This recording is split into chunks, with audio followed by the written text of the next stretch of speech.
I can assure you, last night's game did not matter. We're this close to never having to see Taijuan Walker start a game for the Phillies again. Join us here on the PHLY Phillies podcast coming up now.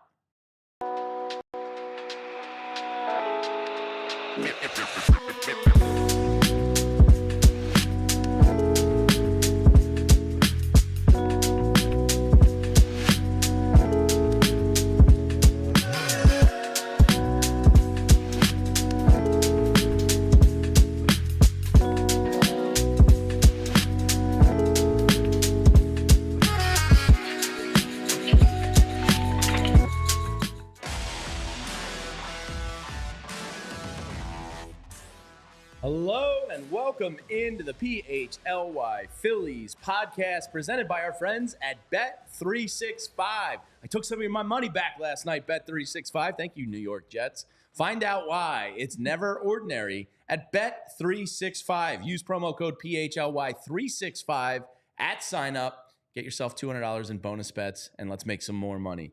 So welcome in, everyone. Jamie Lynch, Renee Washington, Tyler Zulli here. Renee, I did an errand this morning for Anthony Gargano's show, and I went to Reading Terminal Market, and I had to go to Old City Coffee, which was one of my old favorites, and I walked by 4th Street Cookie, and I said to myself, Renee loves sweets. Yay. So I got some chocolate chip cookies for the show. Chocolate chip is from my favorite. From 4th Street Cookies. Thank one of the you, best, Jamie. and I knew you would enjoy the Giving sweets. you an air hug. Yeah, Tyler and I I'm just a already little ate bummed ours. that I didn't have my milk with this. Well, you'll survive.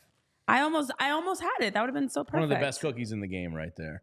Tyler and I scarfed ours down like it was immediately. Gone. Oh, wow. What's better than a warm chocolate chip cookie breakfast? I mean, really, actually, I did have a real breakfast at the terminal too. I had a real breakfast. Yeah. So that's why I can eat a I had chocolate cookie. the Miller's Crossing pretzel twist, bacon, egg, and cheese sandwich. Woo! That is dynamite. There's a lot of words there, Jamie. I had bacon also, but bacon on a bagel with cream cheese is a really good combo. That is good. Great combo. Very, very good. Or salmon. Yeah. Really good combo. Yeah. So welcome in, everybody in the chat so far. That sucked last night. The only solace I can give you is that we are soon not going to have to deal with this anymore. There is a startling stat from Todd Zalecki that Rich Hoffman had in the morning newsletter.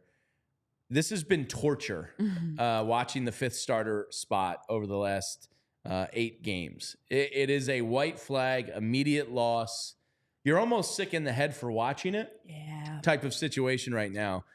From Todd Zalecki, the Phillies' number 5 starters have a 14.67 ERA in their last 8 starts. What does that come out to an inning? That comes out to 1.6 runs per inning. So, knowing this, you could just kind of skip every 5th day at this point. There's only, 1 or 2 more left. You might thank goodness. Well, Tuesday. you might end up resting a Wheeler or a Nola, depending, and maybe throwing another slop Allard out there or whatever. But yes, hopefully only 1 more. We're almost out of our misery. It is can't watch TV. Yeah, and fortunately and unfortunately for us, we had a watch along yesterday to be able to talk through all the badness live and in real time. And that startling number came up yesterday, and it's awful.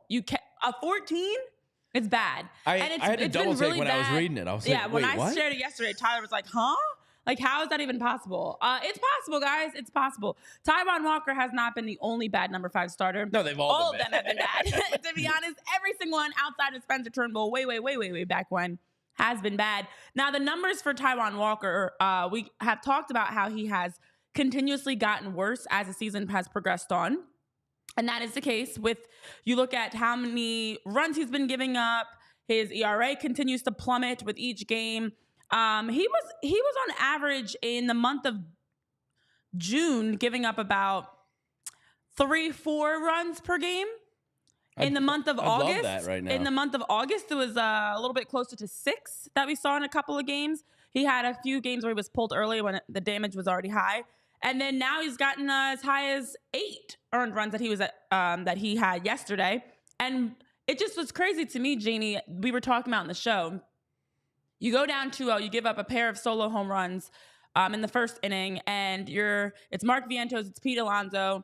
Okay, 2-0, still early, lots of time. Trey Turner ties the game up. Then here comes Taijuan Walker again, I'm going to give up this time a 2-run homer. And it was just like, I'm going to keep staircasing this out of control. And then we got the RBI by Brandon Marsh. It's a 4-3 game. You feel like you're back in it. And then here comes Taijuan again to give up a nice 3-run home run that Francisco Alvarez knocked home in the 4th. So I know Taijuan was mentioning post-game, it's been a terrible season for him. Yes, it has, Taijuan. And I know Rob was saying this one's on me. Yes, it is, Rob. Because Walker has a 7.18. I don't think it's on Rob. I mean, continue your point. He didn't have to be out there in the 4th. He could have been done after 3. We didn't need that 3rd inning. We'll get to that because I want to play Rob's audio about it. He could have been pulled sooner. I mean, you got to have a 5th starter. I have no problem with what Rob did last So night. you need a 5th starter because obviously nobody else has been good. So somebody had to start, and you didn't want to put Colby Allen back out there. So Taijuan starting the game is fine, and we had talked about it. When do you yank him? After the 3rd inning, when he gave up his 3rd home run of the day, I think he would have been done for me. There's no reason to continue to have him go out because what we've noticed from Taijuan is he actually gets worse as the season goes on. He actually gets worse as the game goes on. Did we predict a 3-run homer? Absolutely not. But you could have predicted something bad was going to happen. He's got a 7.18 ERA in 15 starts now, has allowed 24 home runs and 82 innings overall. I know Tyler was sharing some of these numbers yesterday, which is a 2.63 home runs per 9, which is the 5th highest home run rate in Major League Baseball history for pitchers with a minimum of 80 innings. I know Todd Lucky pointed this out. In contrast, Jamie Moyer allowed a record of 1.2 homers per 9 innings in his career with 522. 2.63 home runs per 9 for Taijuan Walker is startling. And to see the fact that he just continues to have, his numbers are dropping, his ERA continues to drop. He had that 6.80 ERA that he had was the 2nd worst by Phillies pitcher. Well, he made that even worse now. His ERA is the 6th highest ERA in Phillies history, highest for a Phillies pitcher since 1930. I mean, it's just, you can't get anything out of him. So I just think after 3 innings, it was 4-3 at that point. I wouldn't put him back out there. I mean, fair. You're not wrong, obviously. He served up a meatball. But Tyler has Rob Thompson after the game. I think it was Todd Zulli and Matt Gelb were asking him about that. And we're going to play Rob for you because I think when he explains it, I think it just makes a lot of sense. So here's Rob Thompson. I believe this is, Tyler, is this courtesy of NBC Sports Philly? It's courtesy of NBC Sports Philly last night. Here's Rob explaining what Renee was just talking about. Does he go back out there for the 4th inning? I'm not going to burn the bullpen. I think it's just case by case. 2 of our right-handers, if we use them tonight, they're down 1. Right. And it was a down game the whole game. Every time we scored, they answered. So we're constantly down. In your mind, it just wasn't a spot in the 4th inning there? 2 our leverage guys? No, just to get someone else in there. Who? I don't know. I mean, those guys that are low leverage guys, and I don't really want, and we've got a game tomorrow. We got a game in 6 days in a row. So you start using all those guys up, and what happens tomorrow if you get down? So I think that makes a lot of sense. 6 straight days of games. They're basically playing 13 and 14 days. The bullpen management is a priority in this, especially, with the big 3-game series now remaining. If you win 2 of them, you win the division. So I think Rob was just kind of like, look, this is our 5th starter game, for better or worse. This is a borderline white flag situation. Do I really want to go burn Jose Ruiz after the 3rd inning? Do I want to burn Colby Allard? I mean, you're going to have to use him eventually, but I think Rob was just trying to get another inning or 2 out of Taijuan, which is justifiable to be in a game that doesn't really mean anything.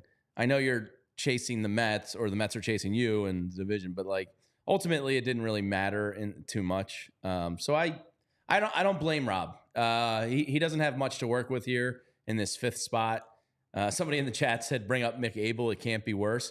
Go check out the box score of Mick Abel's last game. Oh, it most certainly could be worse. It's Tyler Phillips, it's Colby Allard, it's Taijuan Walker. It's just Drac. So I don't know what he's supposed to do there. Save your bullpen for this weekend. Go win 2 of 3. split the Coward series and call it a day. Yeah, listen, the reality is I'm okay with the start. We know that Tyler Phillips, Colby Allard, Seth Johnson all struggled. Tyler Phillips had given up 6 runs in 2/3 of an inning back at the start of September. Seth Johnson, 9 runs in 2 1/3 innings. And Colby Allard, 4 runs in just 3 innings on Saturday against the Mets. Listen, you needed to start him. Agreed with that. Obviously, you got to get somebody out there. But in terms of just the way the game was going, you could tell the Phillies offense was battling back. And I think that was one of the more discouraging parts. You have a chance to continue to hold the lead. Obviously, now even tied with the Dodgers, they have the tiebreaker in terms of that number 1 seed. But that is something you want to continue to keep that gap between you, and especially you don't want the Brewers to close in. Obviously, they lost last night thanks to the Diamondbacks. But overall, you now have an opportunity to go out, at least get him to start. I think you give him 3 innings, and you ideally, we talked about it, you want him to try to go at least 4. But once you saw him give up 3 home runs and how Trey Turner's 2-run homer tied things up, Brandon Marsh made it a game. I just feel like in that time, I wouldn't have gone back to him. I understand what Rob is saying regarding the bullpen. Obviously, that is something that's a focus. But I also do trust Cristopher Sanchez is starting today. I trust, even though it's on the road, it's not that far off the road. Is that how his I'm going to say it's on close the enough road in work? Proximity that He can even be though home it's a road game, within it's kind 90 of a home minutes, game. so he's not going to implode. I think there's maybe a mile That'd be radius. great if that was the I would case. love that. I hope that's the case. Let's see tonight. But you have Cristopher Sanchez tonight. You've got Ranger Suarez. You just don't know about. You have Zach Wheeler's going to be back starting. You know, when you look ahead, while I understand you had to prepare for the stretch of games, if you know you can get out of Zach, hopefully 6-7 innings, Christopher 6-7 innings, at least, I think you go to Rangers bullpen kind of earlier. in that you have to Rangers keep an eye another one on. that is a question mark at too. 4. You know, Definitely. like how's his velocity? Is he getting hit hard? So it's not ideal that you even have to have these conversations right now. To your point, Rob is limited. Obviously, you don't want to overextend. Screwed. You don't want to overextend the bullpen. But in that game, that was a winnable game. The offense scored 6 runs on an offense that's been very up and down and had just scored 1 run the day before. That we were complaining about the offense. Then the offense showed up, but this time the pitching didn't show up. Versus Wednesday night, it was Aaron Nola pitched well and had no run support. So I thought it was pretty classic when Rob threw it back at Gelb and was like, well, who would you pitch? And he's like, you know, like there's really just not an answer there, unfortunately. And, you know, the most important thing with 9 games remaining on the season now is making sure these guys are right for the playoffs. You know, it's a 99.9% Fangraphs chance that you win the division, 97.9 or something like that you get a bye. So ultimately, you know, I just wish I hadn't watched it all. Once that 3-run home run happened, I went to Zach Berman's book signing last night, and I stopped by my cousin's afterwards. As soon as that ball got launched into the stands, I flipped the channel and just went, and I'm done. Patriots, Jets. Here we go. I know how this one ends. I'm not going to waste any more time on you. You willingly chose to watch the Patriots play football. Yeah. That's how bad it was. Well, I had a lot riding on the Jets -6, so that helped. I was going to say, got to see all the Aaron Rodgers love for how well he played I was just yesterday. done. Like that game couldn't hurt me last night. I expected those results. I got those results. I know Rob Thompson said like he was bummed because he was actually looking forward to Taijuan having this opportunity because his velo That's the annoying up there. part. He did look decent in the bullpen at times. So I think part of Rob was just like, damn. You know, like he might have thought like, all right, maybe that snapped him back to reality and he can go out there and give you a good game. And that was not the reality. Well, again, you look at the numbers combined for Tyler Phillips, Seth Johnson, and Colby Allard. In 3 starts in September, they have a combined 28.50 ERA. You didn't have any options for who started. So again, I do feel like after the 3 innings we saw from Taijuan Walker Saturday, when he had to come in for Colby Allard, once they announced he was going to start Thursday versus the Mets, I was okay with him that time because, you know, you give him a chance to recover. You give him a chance to maybe see the velocity had been up. He had been kind of settling into his role as a bullpen and doing a good job of just helping out where needed. And I was okay with that. But of course, once we started to see it spiral out of control and homer number 3 was hit, that was the moment off of that Nimmo home run that it was just like, okay, nope, this isn't going to work for me, because you need to make sure you can get him back, leaving the mound feeling good. And as we know, there's that tough gamble of, can he go one more inning? Can he not? Because you want to try to restore some confidence. And you know where you can also take care of restoring some great what a setup. confidence in yourself. Your hair is important, and how you're feeling and how you're looking when you are looking in the mirror, especially having the opportunity to have the hairstyle and the looks you want. With Glatt Hair Restoration, they do just that. And they are great friends of our buddy and our colleague here, Johnny Marks, and he, as well as everybody that's worked with them, knows just how great they are.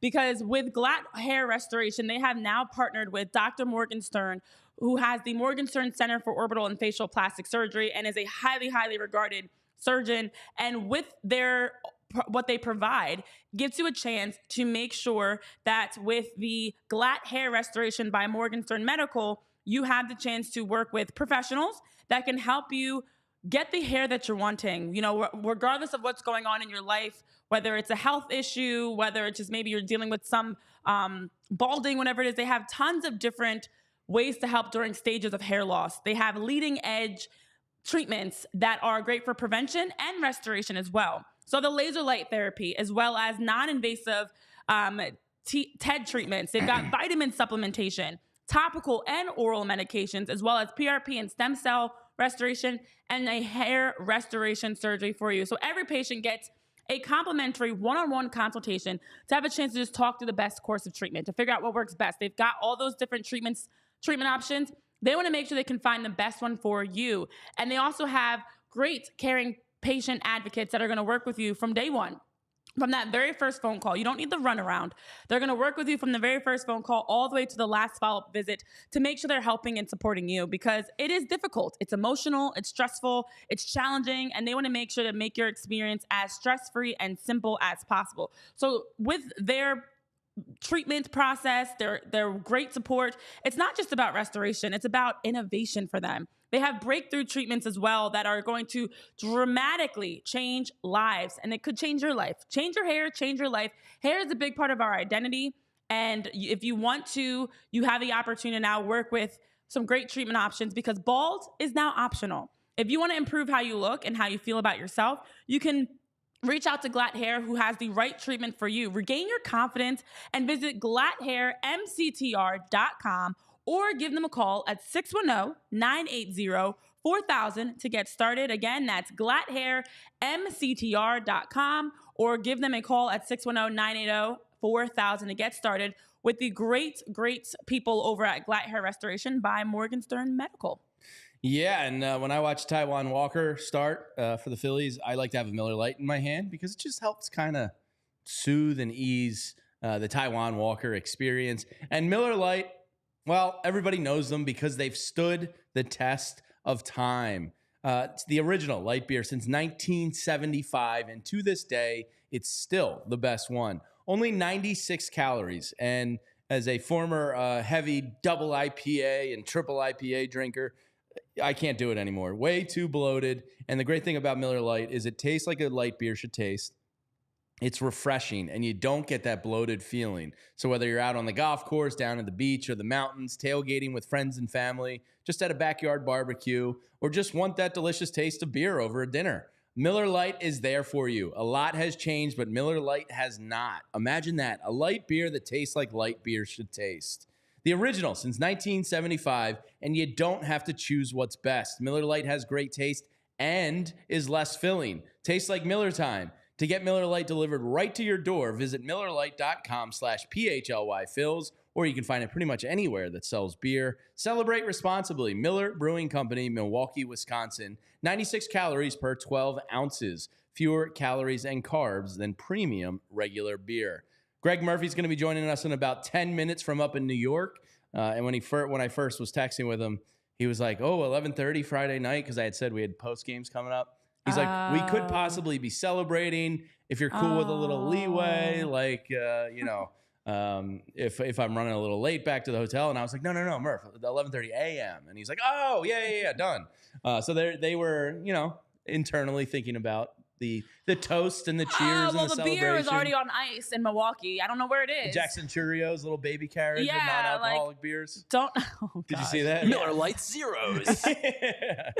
Listen, you had it ready, and I don't know where all those drinks are at now. Do you they return will be drank them this weekend. Yeah, like what do you do with them when they were in Milwaukee? Do you fly them? Do you bring them to New York with you? These are questions I have. These are more important questions right now than they Taijuan buy it Walker from discussion. the home team, so you buy however many cases from the Brewers at cost, and then I'm sure the Brewers just buy it back from you, and then do the Brewers just take it to their clubhouse? Yeah, probably. That's what I'm thinking. I'd love to see the beer cooler at these stadiums, and like how many kegs and how many cases, and like it's probably an entire warehouse just of beer. Yeah, it sounds nice, doesn't it? So I'm sure. I imagine they just cart it from one clubhouse to the next. Yeah, like, but never mind, you lost. We're gonna go down here now. So a rundown of what's ahead here. So the Phillies and Dodgers after Shohei Ohtani, and we'll talk about him after Murph. Because my goodness, they are all tied up 91 and 62 for the top record. The Brewers are now 3 games behind at 88 and 65. Really impressive season in Milwaukee when you think about it. They traded away Corbin Burns, and they're still doing this. Pretty remarkable. So the Phillies' magic number to clinch a postseason berth is 2. If those 2 wins come against the Mets, it's also the number to clinch the division. So if you win 2 of 3 this weekend, you will clinch the first NL East title since 2011, which will feel really nice. The Phillies' magic number to clinch a bye to the division series is at 6, and the Phillies' magic number to clinch the number 1 seed in the NL is 9. 9 games remain. You're tied with the Dodgers. Yada yada yada. Luckily, you took the season series from the Dodgers, so with 9 games remaining and a tie, you have the tiebreakers over the Brewers and the Dodgers. But I was told the Phillies can't beat good teams. Wasn't that the discourse at points at this one season? point it was because but that they have was the something. tiebreakers over the first and third NL teams. Oh, I know. Thank goodness they can beat good teams. It's the bad team that they struggle with. They're not putting up 20 or 15 like we saw the Braves and the Dodgers do last night. Yeah, it's close. It's really down to the wire. And I think, to a lot of people's points, similar to what Steven Garrison's mentioning in the chat, is just the concerns around you don't want to see them having to fight and then this going down to the wire and this dragging out and them struggling towards, the remainder of the season. You want to go ahead and lock in. And I think that's also where, of course, the frustrations come of another loss means another day that you have to wait. The playoffs are going to happen. It's more of that, definitely the first round bye. And then even the NL East, like you want to go on and get that done so you can get the celebrations out the way. You can now move on from it versus continue to drag things out.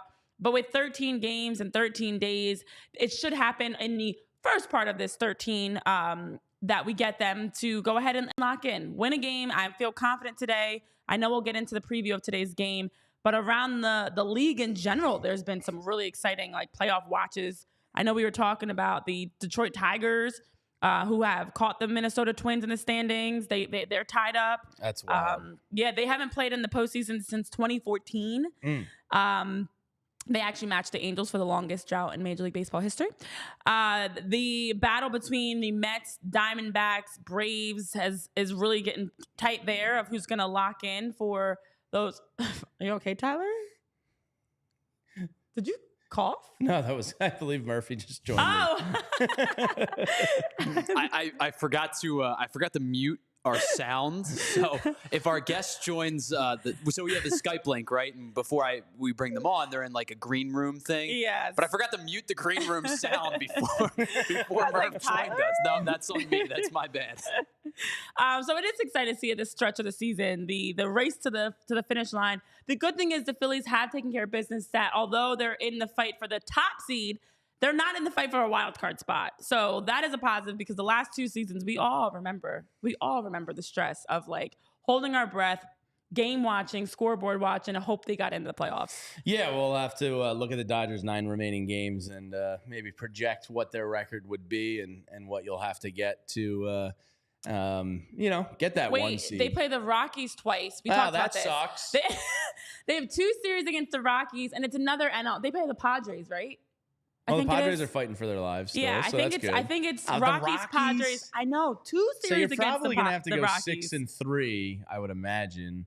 Yeah, At 5-4. Yeah, probably 6-3 to get the 1 seed, I would guess, off the top of my head. We'll go over that with Greg Murphy in a minute. I also want to talk to him about, at what point do you consider maybe giving a Bryce Harper a day off, get him some rest? But it does look like you're going to get that bye, so maybe that's not the mindset Rob Thompson has. We'll talk about that all. But I'll tell you about some of our friends right before we get to Greg Murphy, and that's our friends over at Bet365. You can find out why it's never ordinary at Bet365. And keep your eyes peeled this weekend for our PHLY Custom Eagles Boost.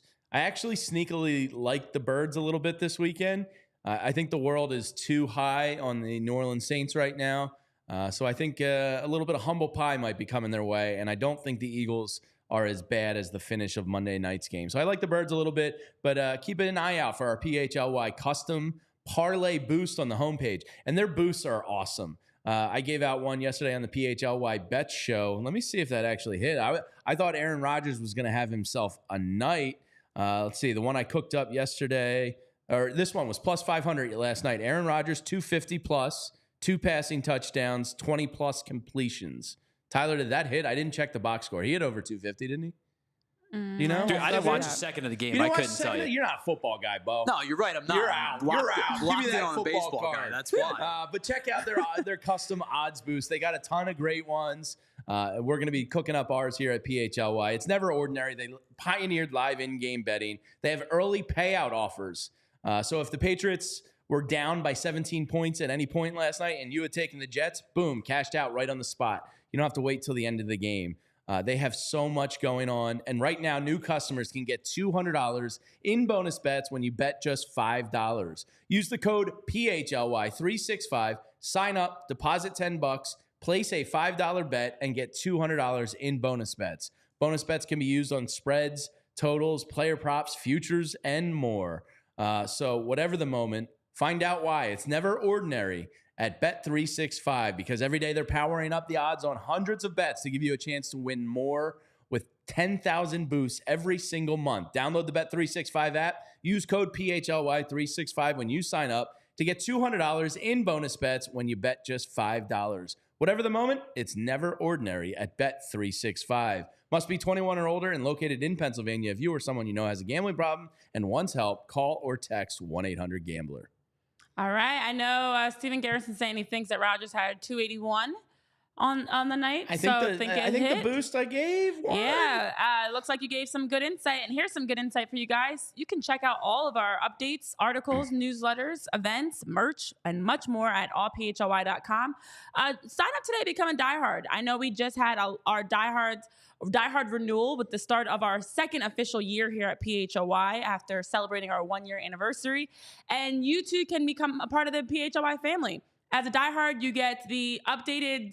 get insights to all the articles that you get access to. You get access to also our new merch and events. You get discounts for events. We actually have some new merch that's just dropped, some Eagles gear that you guys can be able to check out. As a diehard, you get a free shirt as well. And then also we just have great events. You know, we had our Phillies event at Top Tomato a couple weeks ago. The Eagles have had back-to-back watch parties that you guys are able to hang out with them live and watch the game with them. And they had the shows, and Jamie, you were part of all that fun. Mm-hmm. We have tons of fun things coming your way because as we are into year 2 now, we're only going to continue to increase what we're doing. We had our golf tournament. We've had a pickleball tournament. We've had a lot of fun opportunities to just get out in the community and hang beyond these walls. We love being able to chat with you guys on YouTube in the chat. We love being able to chat with you guys on Twitter and just having the conversation in our Discord as well, where we can talk to you guys. For all of our diehards, Discord channels have so many different topics that we get into. But we also have plenty of chances to hang in person. So you get writing from some of the best in the city in our very own, Jim Salisbury for the Phillies, Zach Berman. You've got a whole list of Charlie O'Connor, every team, every sport, Kyle Neubeck, that you can get great articles from, great shows as well. Hopefully you feel like they're great. We think they're great. And much more, including those 20% off of events. So check it all out today at allphly.com and come hang with us as we like to support provide content, provide updates, and just great fun experiences for the best sports fans in the city, in the world, to be honest. All right, let's welcome in our next guest. Honored to have him on with us. Does a great job with the Phillies. He's a staple down at Citizens Bank Park forever. He's up in New York right now. Gregg Murphy. What do you say, Murph? How are you, buddy? Well, thanks for having me, guys. It's good to be on with both of you. Yeah, so obviously tonight isn't I guess Scott Fransky said they were going to toast when they make the playoffs, kind of party a little bit when they win the division. Hopefully that's now Saturday night for the guys. But I kind of feel for Rob Thompson in a way with this fifth starter in the rotation spot right now. There's really just no answer for this team right now. Well, there hasn't been an answer for a couple of weeks. It's been, I know it's been frustrating for sure for the team. And look, it's frustrating for the guys that go out there on the mound and don't perform because, Taijuan Walker's a guy that's used to performing at a high level. He certainly has not done that this year. And I know it's been frustrating for him.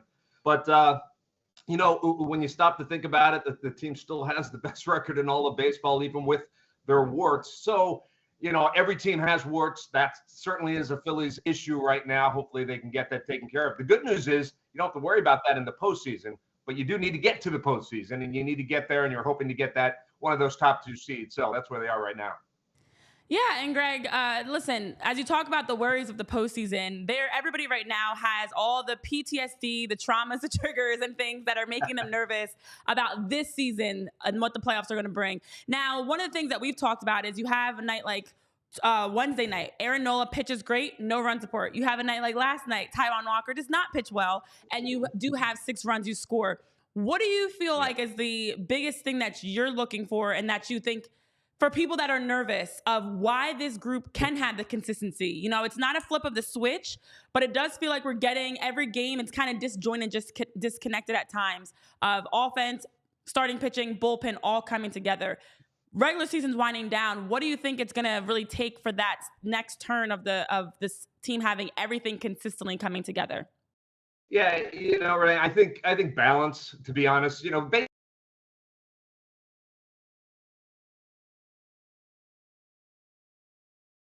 York Wi-Fi. We got you, Murph? Oh, no. It wouldn't be a PH. We'll just reconnect with Murph there. That New York Wi-Fi up there, it's just no good. There's so many people. Rat City, man. Those highly populated cities. Yeah, there's so many people that are using the Wi-Fi. I was on a Eagles conference call yesterday with this new stat site we're using and have access to, and the guy was like, "Oh, sorry, I'm down in New Orleans. We lost our internet a week ago. It's still not really full back up to par there. So we'll get Murph back in a second. And we lost you there, Murph. Just continue on with your answer there. All right. So I don't know where where you lost me, but what I was saying was, in terms of baseball, it's the best teams figure out a way to win when you only score 2 runs, right? And the worst teams figure out a way, or the best teams figure out a way to win when you give up 6 runs. And I think the Phillies have done a good job with that this year.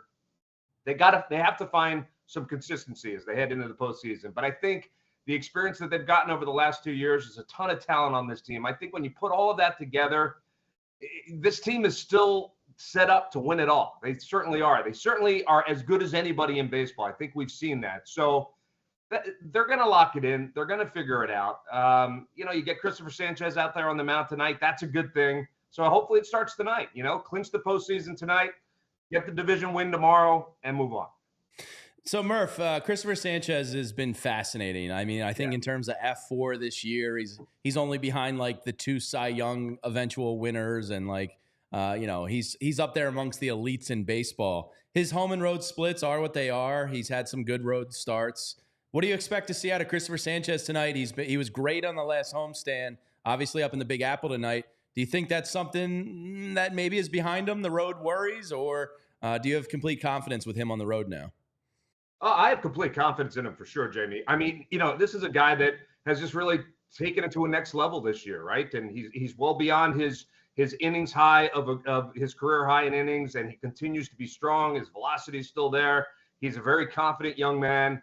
So yeah, I think the road and home splits are a little odd, right? When you go back and you look at them, but it's not for a lack of confidence. I think he's going to go out there. Look, this Mets lineup is a good lineup, and they're swinging the bats really well. So he's going to have to pitch a good game. He's going to give up some runs. That's the way it works. He's going to give up some, but it's about managing and limiting that big inning. And if he can do that, I expect success tonight from Cristopher Sanchez.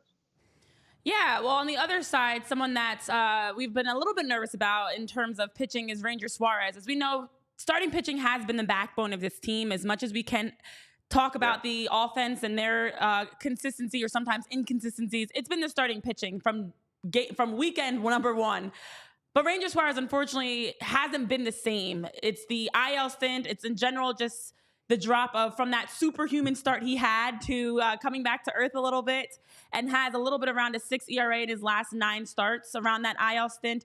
For Ranger Suarez this weekend, as he takes the mound, eyes are on him. What do you think of? He's got 2 more starts now, I believe it is, before the playoffs.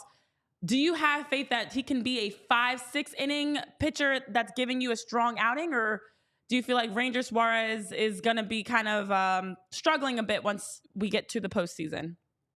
Yeah, no, I'm not overly concerned about Ranger. I mean, I think you said it perfectly, Renee. I mean, he did have that superhuman start, right? And so it's really hard for 162 to kind of keep up that particular level. And then he did get injured.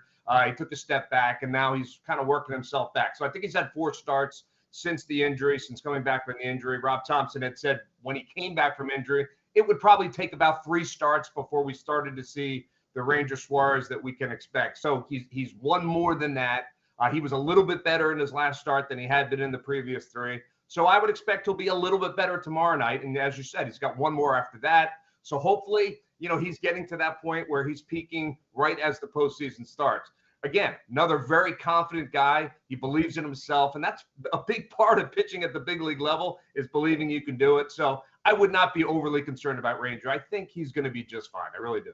So, Murph, when you look at last year's postseason team and, Craig Kimbrell and Orion Kerkering had, 8 innings pitched by the end of the year, was getting counted on in big spots. Yeah. Compared to what they're rolling out this year in the bullpen, you have to feel great about the Phillies' late inning opportunities come postseason time because you've been around the team forever. I mean, this bullpen is about as talented as a bullpen as I can recall watching in a Phillies uniform. From Jeff Hoffman to Orion to Strom to Estevez, even Jose when he's on. And Jose Ruiz has emerged as a guy you have some confidence in. Where does this rank for you kind of in just talent as far as a bullpen goes? Oh, this is easily the best bullpen that since I've been with the team. And I joined the team in 2012 when everything started to go like that. But now the things are going back up like that. Yeah, I mean, this bullpen is outstanding. And, you just mentioned the names, so I don't need to mention them again. But you're talking about guys left and right. I mean, Matt Strom is another guy. Tanner Banks has been really good since he's joined the bullpen. These are guys that can pitch in high leverage situations, which is basically any inning in the postseason. And you have a lot of confidence in them. They're not going to be perfect. Nobody's going to be perfect, and neither are the bullpens from everywhere else. We saw Edwin Diaz kind of fall apart in Philadelphia last week, right? But this bullpen is set up to have success. And if you have your starting, 4 in the postseason going 5, 6, 7 innings, which we expect Zach Wheeler to do every time out. We've seen Cristopher Sanchez do it a lot. We've seen Aaron Nola do it a lot. If you have that, then you're just going to have these guys and deploy them in different pockets in the lineup and put, kind of set them up for success. I think it's a real strength of this team. I think it's probably the biggest feather in Dave Dombrowski's cap, what he's been able to do in terms of building this bullpen. Championship teams have great bullpens, and this Phillies bullpen is great. And now they have an opportunity to go out there and prove it in the postseason. Murph, do you attribute a lot of this to their pitcher development? Because when you look at a Jose and Orion coming and having the high rise that he did, Jeff Hoffman resurrecting his career here, obviously the guys have talent, right? They didn't become major leaguers without it. But it almost feels like the Phillies, another real feather in the organization's cap is the ability to develop and help sustain the development of a lot of these guys. Yeah, I think that's a fair statement, Jamie. You can go across the board down in the minor league systems, and you can find great success stories, and you can find guys that haven't lived up to the potential that we thought they were going to have, right? And that might change. A guy might be a late bloomer, and a Griff McGarry might, burst onto the scene next year and start to pitch well. But then you turn around and you look at guys like Jeff Hoffman, whose career was kind of stagnant before he joined the Phillies organization. Orion Kerkering, who has shot through the minor league system and now is having great success at the big league level. And I do think that you have to give Caleb Cotham, you have to give Brian Kaplan, the assistant pitching coach here, a lot of credit for the way that they've kind of changed the philosophy in the minor leagues to get these guys ready for the big leagues. And they're making these guys go pitch innings. They're making them have high leverage situations. They're making them go back to back in the minor leagues, things that were taboo for 10 years in the big leagues. And that Phillies organization is doing that. And I think they're reaping the benefits now. So yeah, I think that's a fair statement. I think they're doing a great job down there. Well, Murph, you've been around the team to see a lot of the changes over the years, and heading into their third straight postseason, we saw what 2022 brought in their run to the World Series. We saw what the NLCS run was last year. I want you to put on your future mind reading or whatever you want to call it. Looking ahead at this playoffs, what are going to be the keys as to why the team will do well or maybe fall short this season? What do you think are the key areas that they have to get right going into the playoffs this season to have a deep run and hopefully be able to win a World Series? Yeah. Well, I think you can name a couple of things, but I'll say this. I think most importantly, offensively, you need Bryce Harper to be Bryce Harper, and he has been Bryce Harper over the last 6 weeks, which has been great, and the power numbers are starting to come back as well. But even when he wasn't hitting home runs, he was hitting doubles. He was batting .407, I think, during that streak where he went 30 games without hitting a home run. He was hitting .407 with a lot of doubles. So, even when he's down, he seems to be up, and that's what you need. You need Bryce Harper to be Bryce Harper. You need Kyle Schwarber, Trey Turner, and Bryce to be swinging the bat well. And we said this in spring training. Dave Dombrowski said it in spring training. Our offense will be as good as the top of our lineup. And when those guys are going well, we score a ton of runs and good things happen. So first and foremost, I would say that. And then secondly, it's kind of what we just talked about. I think the starting pitching is going to be good. I expect Zach Wheeler every time out to go out and give 5, 6, 7 quality innings. I expect that from Aaron Nola too, and I think you can almost expect that now from Cristopher Sanchez. So you add Ranger Suarez into the mix, that's really solid. So it goes then the bullpen. If you get a lead in the postseason, you got to hold on to it. You have to hold on to it because the leads are not going to be 6-0. They're going to be 2-1. They're going to be 3-2 late in the game, and you need those guys to go out and be successful. So if the bullpen can be successful and the bullpen can hold leads, if the offense gets them early and starting pitching gets them early, this team's going to win a lot of games. And that's how they're going to have to do it. That's the formula.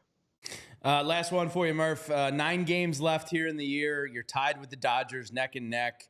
Really a great season in Phillies history. How much do you consider giving a Bryce a day or two off? Do you count on the bye as the kind of downtime? Do you think they're going to push all 9 games for that number 1 seed, having the tiebreaker over the Dodgers? Or do you expect some of these stars to get a day off or two and get off their feet before the end of the year? Yeah, I think they're going to push for that number 1 seed. I really do. I don't think anybody takes their foot off the gas until they've locked up the number 1 seed. So that might take you to the game 160 or 161. It could be the final game of the year. If that's the case, they're going to go for it. The Phillies' home record is, I don't have the numbers right in front of me, but it's like 50-25 right now, something like that. And the road record, they're 2 games over 500. Getting home field advantage is crucial for this team to win a World Series. If you have the best record in baseball, you have home field advantage throughout the playoffs and into the World Series. That's what they're going for. It's within reach. They can do it, and they will use that time in between, when the wild card is being played. They'll use that time to give their guys a rest. That's how I think it's going to play out. Rob's holding his cards close to his chest, but I know that home field advantage to him is important, and that's what he is looking for. And it's important for these guys. They get it. They get how a home field advantage in Philadelphia it hits differently, right?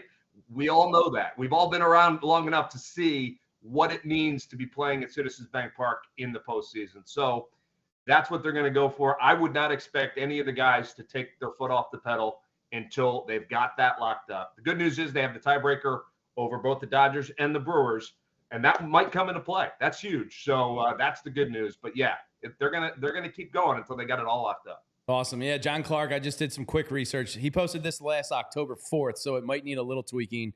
But they were 23-11 at Citizens Bank Park in the playoffs with a minimum of 30 games, the best in MLB history. So Best it's important. in history. Yeah, exactly. And it's why the Trey Turners of the world come here. They see it on TV and they want to play in it. Murph, we appreciate your time. Have a great weekend up there working the series, and hopefully you get to have your champagne toast in the locker room this weekend. Yeah. We don't need to push it past this weekend. All right. My heart can't take that kind of thing. So, hey guys, thanks for having me on. It's good talking. See you, buddy. See ya. Have a great weekend and the rest of the year. Greg Murphy. Make sure you're following him on Twitter. No reason this needs to be pushed past this weekend. Now that's where we're the only going to problem start is the Mets are fighting for their lives. So you're up against a highly motivated opponent here. Just need one. Yeah. Just need one. Just get her done. Just get that one. Interesting, though, because I did have in my notes today, do you consider getting Bryce off his feet a game or two? Murph is in there all the time talking to everybody. And now hearing what he said versus what Bryce Harper has said and the other guys have said, I don't think they're going to get any rest before the end of the playoffs. They know what's at stake. They want home field advantage, and I expect Bryce Harper to play the final 9 games of the year. Yeah, I mean, Bryce's numbers in general have been getting better. He's been saying and adamant about not needing rest. If he doesn't want rest, he's not going to rest. We know Castellanos doesn't want to rest. We know Nick doesn't want to rest either, exactly. So I do think that is also why a game like last night, or even any loss in general, the last 2, you can say, are frustrating because it's taken away the chance to lock in that number 1 spot. Once you lock in that top seed, you can exhale a little bit in terms of the regular season. Resting, maybe you're tweaking how you're managing games. So maybe instead of having your starting pitcher go as deep into the game, maybe you do have some of these middle, low leverage guys that are coming out, the multi-inning relievers coming out sooner, the Gilberts and Allards and Tanner Banks, whoever you want to roll out. So I do think that they absolutely are going to keep their foot on the gas until they lock in that number 1 spot. You have come way too far to getting home field advantage and that number 1 seed for the playoffs, knowing the X factor of Citizens Bank Park, knowing what it will mean to these fans, knowing what it will mean to the team to be at home, and then not only the individual changes of home versus on the road, but as Murph was mentioning, as we all know, it is a huge difference in their overall team record on the road versus home. Postseason was the same. So, yeah, I think they're going to keep going, and as long as it takes to get that number 1 spot, they'll keep rolling out with the heavy hitters. All right, we need some levity about Taijuan Walker. There's only one more chance he has to hurt us. Yes. This was shared in our Discord today, and it really made me chuckle. That is the famous Spider-Man meme of somebody looking at Taijuan Walker. No, wait, it's Tobias Harris. So that gave me a good little chuckle. So thank you, whoever in our Discord shared that. And Taijuan Walker, the experience is so bad, Renee, that somebody last night started a GoFundMe. I know, but to buy out Taijuan Walker's contract. That's pretty bad. The first person I saw share it was I don't know who's actually started it, but they started it for $18 million to buy the Phillies out of Taijuan Walker's contract. So I have a genuine question with this. Yeah. So this gets it's up started. to $145. This gets started, right? And let's say maybe they get $500 or something like that. Where does the money go? I think That's the thing. I think you get refunded if it doesn't reach the goal. I don't know how GoFundMe I don't know. I've never participated in a GoFundMe because to your point, don't know I don't trust where the money's going. So I know this person started it as a joke to buy out Taijuan Walker's contract. But then they're getting the money, right? Right, the money's going to that person. Like, Bill's going to get that money. You think he's going to go then take it to the Phillies? Here's $500 towards... I mean, if he actually got $18 what do you want to million, write a check to... You think if he actually got $18 million, he would be writing... I think people that donated would roast his ass. Yeah, but like, it doesn't matter at that point. I think there is some... I mean, I'm sure GoFundMe has to have some legalese in their wording and contracts. Thanksgiving, you can't just Fire Festival, Anna Delvey, list the name of all these people that like. I mean, it was just started as a joke. No, but that's the thing. Wild. But it has 22 there donations. There are people that actually will donate money because they think it's funny. And I was wondering the same thing. Where's the money going? I will say though, and I know It's kind of funny. it is actually very funny. Matt Adelphia, a friend of ours, was tweeting last night. I kind of agreed with this. He was like, listen, we all can be frustrated with how bad Taijuan Walker's been pitching, but don't attack him as a person.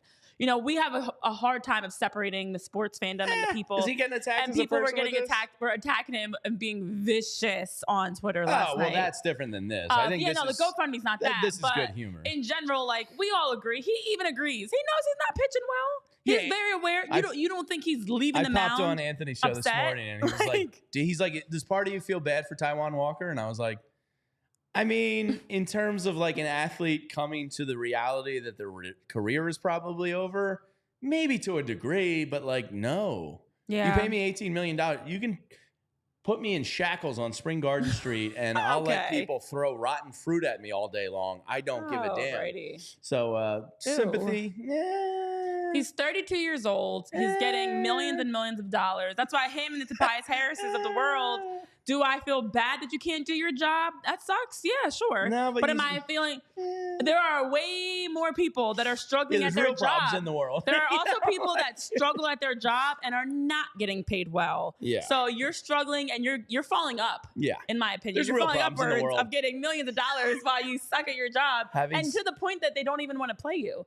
Now you're getting to sit and get paid. Yeah. You want to come to work and just sit and do nothing, and we just pay you millions of dollars? There's Yes, that's the Like, where do I dream. sign up? Taijuan Walker, kudos to you, sir. You won it life. He might be saying, listen, I don't want to play anymore. Sit me down. Then he can give the money back and walk away. You know, that's an option. Listen, I don't know. if you gave me the option to He's show like, up I to don't the wanna play. studio every day and play college football 25 and not work, I'm taking it. Oh yeah. I feel like with every pitch, it's like when he's like telling them, I don't want to play. And they're like, nope, we're going to put you back out there. You're looking We got better. nobody else, dude. Get out there. You're paid a lot of money. He's like, but I don't want to play. Here's another home run. Nope. Keep playing. Yeah. Here's a 2-run home. I don't want to play. Nope. Okay. All right, looking ahead at the rest of the weekend. frustrating. No sympathy for Taijuan here. The rest of the weekend. So Cristopher Sanchez goes tonight against David Peterson. Yes. Unfortunately, the last time we saw Peterson, he was dealing versus the Phils. So this is a tough lefty-lefty matchup tonight. Tomorrow, I'm a little nervous. Our sweet boy Ranger. I know. I would really love to see one from you, Ranger. You get 2 more cracks at this before the playoffs. Please go out there. And if it's a actual clinching the division opportunity, who knows? Maybe the adrenaline lifts them up a little bit. Maybe of all the things I would like to see heading into the playoffs, Ranger looking competent to good in these next 2 starts would be damn near at the top of the list because he is such a weapon for the Phillies when he's on. Yeah, absolutely. Absolutely. And listen. And he's going up against Manea, who, whatever. Who's been doing well, but I know, this weekend is huge. Honestly, to bounce back, and I know to your point, Linda, like it was sad. It was heartbreaking, actually, in all seriousness, of seeing Taijuan Walker. That's someone's brother and son and father, and he's out there in front of everybody, in front of millions. There's no sympathy struggling. zone. I do feel bad from a human He's side. going to go in the postseason and go and get to his beach house and get on his yacht, and he's going to forget all about it. But what I would love to see happen, that this does set up for, you've got Cristopher Sanchez with his 3.24 ERA, 10-9 record today, 142 strikeouts, going up against David Peterson with a 2.85 ERA, 9-2 record. We know we've been talking about the pitching of the Mets and how the Mets in general have been playing well. Cristopher Sanchez, it's going to be a battle. This is what I'm predicting for this weekend, guys. It's going to be a battle. It's going to be an exciting game tonight. The Phillies are going to win it. They're going to lock in on the playoff spot. Done. Tomorrow, Ranger, of all people, who has been of the starting pitching, okay, minus the number 5 spot. Are you going for the baseball theater opportunity on Sunday? I am. I'm writing out the storyline here. I'm in my producer bag. He's going to go out tomorrow against Sean Manea, who's a 3. Don't say get shelled. Just say, hard-fought game and loses. Because I know you're setting up Sunday, right? No. Oh, I thought you were going to say Zach Wheeler with the ultimate revenge. No, all Ranger. Right. No, it's not getting Zach. I think Ranger Suarez thrives best in big moments. And although he's got a 3.13 ERA and has had a really bad ERA since his return from the IL, I think he needs tomorrow for that team. Everybody needs me. All eyes on me. Chance to lock in the NL East against Sean Manea, who's got a 3.26 ERA. Yeah. And I think that Ranger Suarez is going to go out and he's going to be your adorable Ranger. I think he's leaving the mound feeling great. He's giving us some cheers and some fist pumps and the. I thought you were going to say chain. Ranger loses, and then Zach Wheeler gets to go win the division in his old stadium versus his old team. That would be kind of poetic can work too. That's also.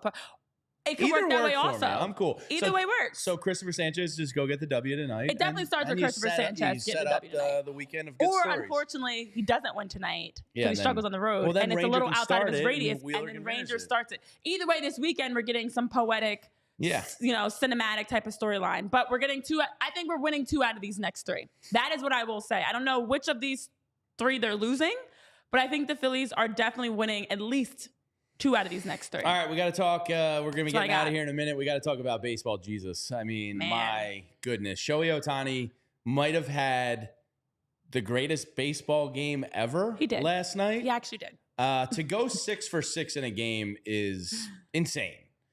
To go 6 for 6 with 3 home runs is absolutely bonkers. 10 RBIs and 2 stolen bases, all to get you into the 50-50 club, which has never been done before in the history of the game. Shohei Ohtani, if he stays healthy, will most likely go down as the greatest baseball player ever. He is that good. So here's a wild stat from The Athletic, or actually from Opta Stats. No player since 1920 has ever had a 10 RBI game, a 6-hit day, a 5 extra base hit day, a 3 homer day, and a multi-steal day within their career. This is rarefied air this man is in. And he's going to return next year and be a Cy Young candidate. What the hell? Yeah. I mean, he had a better game than some people have in an entire season. And you talk about those 10-plus RBIs. The fact that no players had a game with 10-plus RBIs, a game with 6-plus hits, a game with 5 or more extra base hits, a game with 3 or more home runs, and a game with at least 2 stolen bases in an entire season. Do you want to take a guess how many RBIs Garrett Stubbs has this year? He did that in 1 game. It's 10. He did that in 1 game, and there are people that haven't. Nobody's done that in an entire season ever in baseball. So, and then also, I don't want to bring Garrett Stubbs into this real quick. This is hilarious. This is a great comparison, though, I think, but it's kind of sad. Garrett Stubbs has 5 stolen bases on the year. Oh, no. 10 RBIs, 1 home run. Oh. I'm not comparing the two, obviously. Yeah, what are you getting at? It's a backup catcher versus maybe the greatest player to ever walk the planet. 158 at-bats. Shohei Ohtani eclipsed all that in 6. That's how great he is. Insane. Or that's just how not as great Stubbs is. But it does go to the point that he had a better Major League game. Baseball player. You know what I mean? Like he's up there. He's a top one. Yeah, he still had a better game than some people's entire seasons. Yeah. So that's what point. made me think of this. I was like, who on the Phillies would be close to what Ohtani did in 1 evening? I was like, let me check Garrett Stubbs, and I'm like, so sadly bad that you were able to. Yeah. Well. Wow.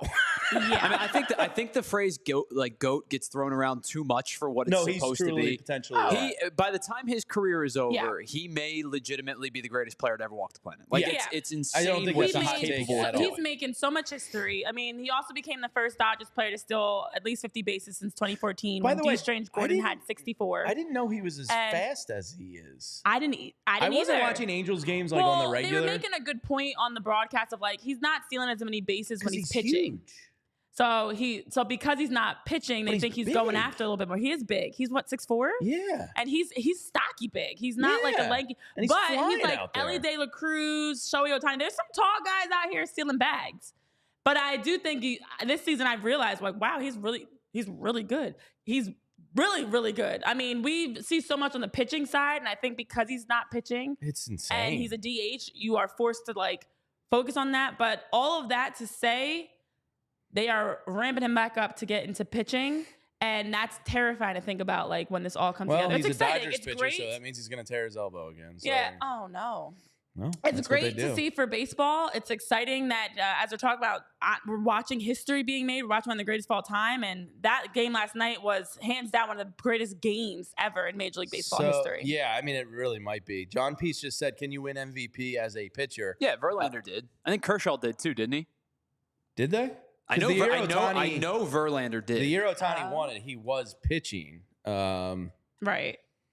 Yeah, you can. It's just it's rare. Kershaw has an MVP too. Does so he? I think what was being asked was like, would it be plausible for him? Because he'll be the first DH. Like, would it be plausible for him to win an MVP as the DH and win the Cy Young? I like two separate. And the answer to that is they'll take it all into consideration. Sure. So like, if he were to pitch. If he does another 50-50 season offensively, he's going to win the MVP. So here's my if he has the league-leading ERA and K total, he'll probably also win. No. So what I think is being asked is if he has like, let's say he goes, because I don't know if he goes 50-50 because he's not going to be in the lineup every day as much because of pitching. But if let's say he goes 40-40 or 45-45, Sure. right? But he has let's say he has a bad year pitching wise. Let's like regression, right? He does not quite right coming back from the injury. Does the like a bad pitching performance, does that weigh down the MVP conversation? And I think the answer is yes, it would. But how bad are we talking? But how much is the question? Yeah, he'd have to have like a 4.5, like a 4.5, right? That's what I'm saying. Yeah. Like if he goes 4.5, but he hits 45 home runs, can you win MVP what's the balance? without winning Cy Young? Here's the funny question: does anybody actually think he's capable of being that bad pitching? Because I don't. No, probably not. Can you win MVP without winning Cy Young? Yeah, for sure. He absolutely could. Yeah. All right, final notes as we get out of here. Juan Soto getting some tests done today. He kind of had a scary slam into the right field wall last night. Got up and stayed in the game at least for a little bit, but my Yankees buddies were texting on our text chain. They were horrified. Kind of scary. Went right into the wall. So wish Juan Soto the best there. He's going to look great in Phillies pinstripes next year. Yeah, we need to stay healthy so he can join the Phillies healthy. And then the Guardians clinched a playoff spot last night. And Emmanuel Clase, VG shared a stat this morning about Emmanuel Clase. Wow. He's disgusting. So, yeah. The Guardians haven't lost a game in the 8th inning or later with a lead in over a calendar year. He's the first closer to lead Major League Baseball in saves for 3 straight years since I believe like Mariano or something. Like some filthy numbers that Clase is putting up. Is this the best reliever season since Gagne won the Cy Young? Probably. I think it might be. Probably. So some great stuff, some great playoff races in the final week plus of the Major League Baseball season. I can't believe we're here. It feels like spring training was just like a month ago, but we're up against it. Have a great weekend, everyone. Hopefully we're all cheersing and saluting to everybody on Hulu and Samsung. We appreciate you. To everybody in YouTube chat, thanks for hanging out with us. Go Phils. Hopefully Monday morning, Renee, we're wearing our NL East champion gear. Yeah. And we'll see you then. We all silly like the mayor.